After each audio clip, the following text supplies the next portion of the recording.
మెలకువ కలిగిన ఆత్మీయ స్థితి అంటే ఏంటి? మెలకువగా ఉన్నవాడు మోసపోడు, నిద్రపోతున్నవాడు ఏమవుతాడు? మోసపోతాడు. మెలకువగా ఉన్నవాడు దోచుకొనబడడు, నిద్రపోతున్నవాడు ఏమవుతాడు? దోచుకొనబడతాడు. మెలకువగా ఉన్నవానికి స్పర్శ తెలుస్తుంది, నిద్రపోతున్న వానికి అంత తొందరగా ఏం తెలీదు? స్పర్శ తెలీదు. కాబట్టి నిద్రలో ఉన్నవాడు నష్టపోయే అవకాశాలు ఎక్కువ, మెలకువగా ఉన్నవాడు నష్టపోకుండా జాగ్రత్త పడడానికి అవకాశాలు ఎక్కువ.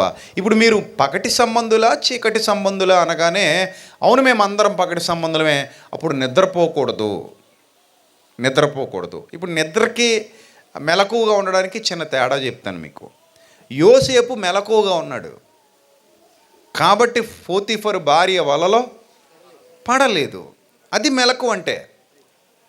పగటి సంబంధి మెలకువగా ఉన్నాడు, పాపంలో పడలేదు. సంసోను నిద్రలోకి జారుకున్నాడు. ఏ నిద్ర? ఆత్మీయ నిద్ర, మనోనేత్రాలకు సంబంధించినటువంటి నిద్ర, మనసుకు సంబంధించినటువంటి నిద్ర. ఎప్పుడైతే ఈ మానసిక నిద్రలోనికి, నిద్రావస్థలోనికి సంసోను జారుకున్నాడో దెలీలా ఆయన జీవితాన్ని మొత్తం రోడ్డుకి తీసుకొచ్చేసింది. అంత గొప్ప స్థితిలో ఉన్నాడు, చివరికి ఏ స్థితికి వచ్చేసాడు? ఇప్పుడు రోడ్డు మీదకి వచ్చేసాడు. రోడ్డు మీదకి వచ్చేసి విలువలేని వానిగా మారిపోయి తిరగలి విసురువాడాయను. ఆ మాట చదవడానికి కూడా బాధగా ఉంటుంది, ఇప్పటికి బాధగానే ఉంటుంది నాకు. ఆయన చేసే పని కాదు అది, కానీ ఆడవాళ్ళు చేసే పని బలవంతుడైన ఆ ధీరుడి చేత చేయించారు, కళ్ళు రెండు తీసేసి. దానికి కారణం ఏంటి? ఆత్మీయ నిద్ర, అంతకు మించి ఏం లేదు. అతను జ్ఞానవంతుడిగా ఎరుకలో ఉండుంటే, మెలకువలో ఉండుంటే పడిపోయేవాడు కాదు. మీరు కూడా అంత గుర్తుపెట్టుకోండి, మెలకువగా ఉన్నంత వరకు మిమ్మల్ని ఎవరో పడగొట్టడం మీ వల్ల, ఎవరి వల్ల కాదు. ఎప్పుడైతే నిద్రపోతారో దొంగకి చోటు దొరికేస్తుంది. దొంగ ఎప్పుడు వస్తాడంటే నువ్వు నిద్రలో ఉన్నావని తెలుసుకున్నప్పుడే వస్తాడు. నువ్వు మెలకుగా ఉన్నావని తెలిస్తే దొంగ ఎవడు ఇంటిలోకి రాడు. చొరబడ్డావు, ఇంక లైట్లు వెలుగుతున్నాయి, లోపల మాటలు వినపడుతున్నాయి, ఏవో పనుల్లో ఉన్నారు, మంచి సౌండ్ హడావుడిగా ఉన్నారు, రెండైనా నిద్రపోలేదు వీళ్ళు అంటే ఇంక దొంగోడు వస్తాడా? రాడు. మొత్తం లైట్లు కట్టేసి ఉన్నాయి, ప్రశాంతంగా ఉంది వాతావరణం, ఎవరు ఉలుకు పలుకు లేదు, తలుపులు కూడా తెరుచుకొని చక్క పడుకున్నారు. ఎండాకాలం చూడండి దొంగతనాలు ఎక్కువ జరుగుతాయి. ఎందుకు? తలుపులు ఓపెన్ చేసి పడుకుంటారు మనోళ్ళు. గాలి చల్లగేస్తుందని. గాలి కాదు, అది వేస్తుంది, ఆడొస్తాడు.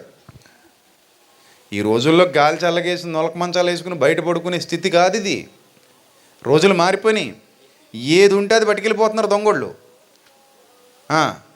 అది ఇదని లేదట, కాదేది దొంగతనానికి అనర్హం అన్నట్టు అయిపోయింది.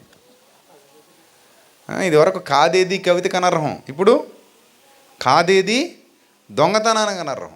ఏది పడితే అది. మొన్న ఎవడో ఖాళీ గ్యాస్ సిలిండర్ పట్టుకుపోయాట. ఖాళీ గ్యాస్ సిలిండర్ ఎంతకో కొంత అమ్మేస్తాడండి. తాగడానికి ఎంతో కొంత కావాలి, ఎందుకో కొంత పనికొస్తుంది కదా, అంతే. ఏది చెప్పులు కూడా వదలరు పిల్లలు, పుల్లలో పిడకలు కూడా వదలరట, అవి కూడా పట్టుకెళ్ళిపోతారట. కోళ్ళు, కోడిగుడ్లు, చిక్కుడుకాయలు, టమాటా కాయలు, ఈ సీజన్లో అయితే మామిడికాయలు, అన్ని దొంగతనాలే. దొంగతనాలు లేనివి ఏమున్నాయి చెప్పండి? అన్ని దొంగతనాలు అయిపోతున్నాయి.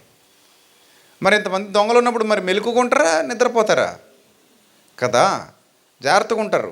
అమ్మో ఏదైనా అలికిడి అయిందంటే సార్ టక్కన లేచి ఏంటి అలికిడి ఏంటని చూసుకుంటారు కదా. సో ఆత్మీయ జీవితంలో ఆ ఎరుక నీకు ఉండాలి, ఆ మెలకువ నీకు ఉండాలి. లేకపోతే దుష్టుడు ఎటు నుంచి నీ మనసు మీద దెబ్బ కొట్టి నిన్ను పడగొట్టేస్తాడో పడుకోబెట్టేస్తాడో తెలియదు.